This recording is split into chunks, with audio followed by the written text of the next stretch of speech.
I've wanted an FN Scar for a long time, 2012 probably. I ended up picking this up recently from a gun shop. I picked it up used, and I don't think it had maybe 100 rounds through it. It was one of the cleanest ones I've ever seen. So I snatched it up, put some money down on it, and picked it up later. So this FN Scar 16S, I'm not going to take it apart. I'm not going to show you how to clean it. I'm not going to give you the history on Scar. All I'm going to tell you is I wanted one, and I'm going to go over the one that I have and what I've done with it. So I've got some shooting with this rifle. I've taken it out twice now. The first time I took it out, it was still in stock, and then I made a purchase from a few places, Optics Planet, and I'll share my experience with that. I'm sure if anybody's ever ordered anything from Optics Planet, you know that their shipping leaves something to be desired.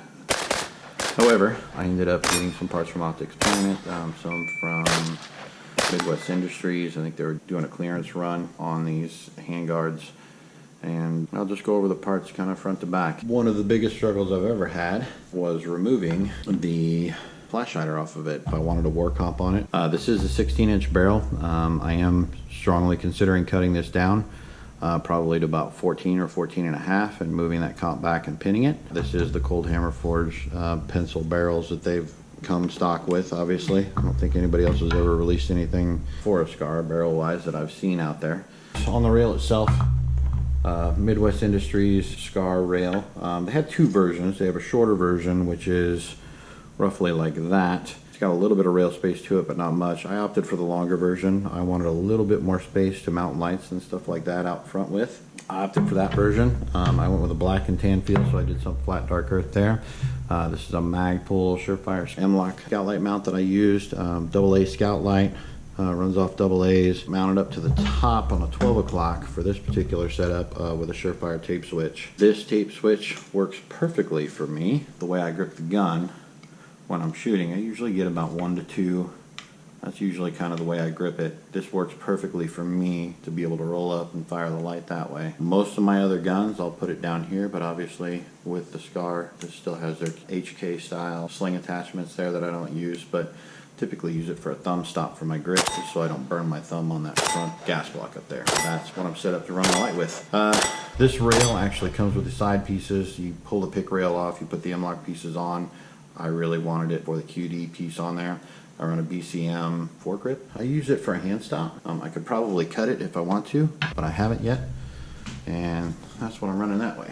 Main body on the Scar is pretty straightforward. We'll go up top first. Aimpoint T2 micro on an American Defense Manufacturing mount, lower 1/3 co-witness. Stock sights, obviously the stock flip-ups that come with it. The lower stock, the trigger stock, I hand fitted the grip myself. I'm a big fan of these grips. K2 or K2 Plus is really kind of what feels the best for me, the way I shoulder my rifle and the way I use it. I went through Kinetic Dev Group to pick up some parts for the rifle.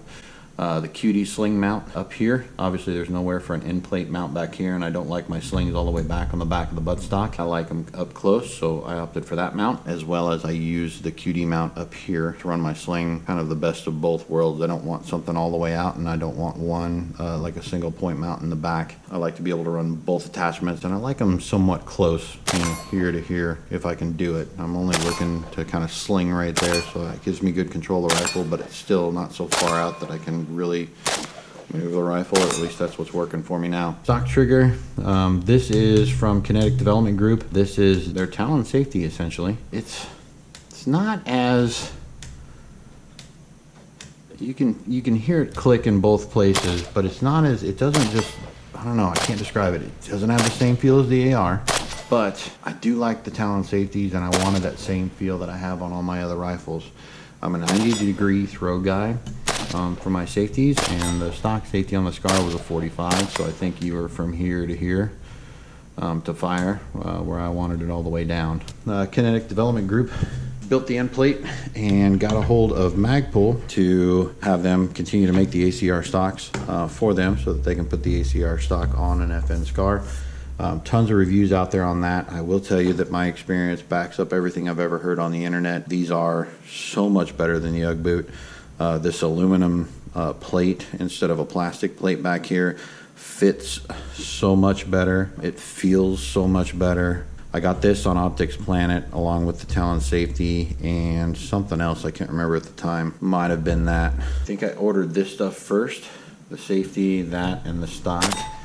And a week later, I ordered from Midwest Industries. I ordered the fore-end rail. I don't know, 2 weeks later. And I ended up getting the fore-end rail well before I got this stuff. And when I got this stuff, the QD endpoint sling was missing because they were out at the time, even though their website said they were in stock. And that took another 2 weeks to come out afterwards there. So not really a whole lot of communication other than when I opened up the box, it wasn't in there with a little note that said, no, it's coming, we'll figure it out. And then I got an email like a week and a half to 2 weeks later, and then it finally showed up. What scares me about this, and I have probably about the same amount of rounds as I do my 11.5 BCM through it. I've probably got about 500 to 800 rounds through this. I've done a poor job keeping round count, but that's kind of where I'm at. I've taken it out twice, and each time I think I've shot roughly 300 to 400 rounds. A couple of things that I've heard about the gun that I'm a little nervous on is that with that pencil thin barrel, once these start heating up, it really starts throwing the rounds, and it has trouble being accurate, which makes sense to me. The thinner the steel, it heats up quicker and it cools down quicker, but I would imagine that once that pencil thin barrel heats up, starts to move around a little bit, and the more it whips. Makes sense to me. I haven't experienced it yet. Everything that I've experienced with this rifle is that it's been super accurate. If I experience something like that, I will confirm and I will share it. Another thing I've noticed with this polymer lower is that it's finicky with mags. I didn't notice it the first time I went out, because the first time I went out I only took Lancer mags, and Lancer magazines are perfect in this gun. I have modded all my PMags so that every single one of them, I just took a flat file and filed that side off so that every single one of them work.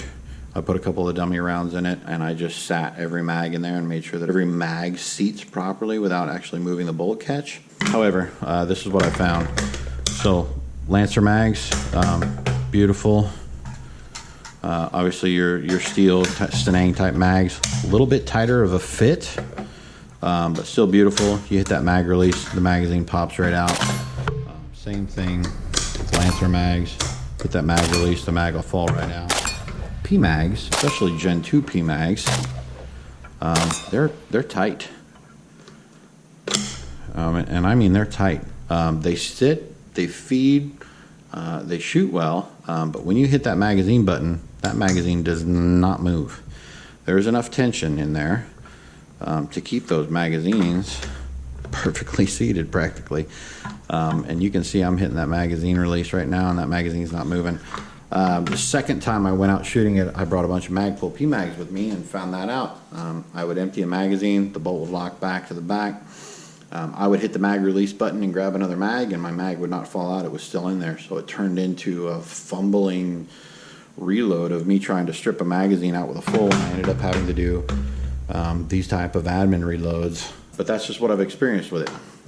Not a whole lot of people have covered that with the Scar, at least that I've seen, so that's the only thing I really have to offer in my review that people haven't put out there yet. The stock trigger, it is not a good trigger. I will ghost that for you. It's basically a mil-spec trigger. Oh man, it's not a big wall there, but it's that nasty. Yeah, there's not a wall really. There's not a whole lot of take up. It goes. So that's the difference between the AR. I mean, I would say it moves ever so slightly, but it's nasty and spongy all the way up there. It's the only way I can describe it. Nasty and spongy, but once you feel that tension, like I can feel it releasing right there. Feel that just about ready to release the hammer right there.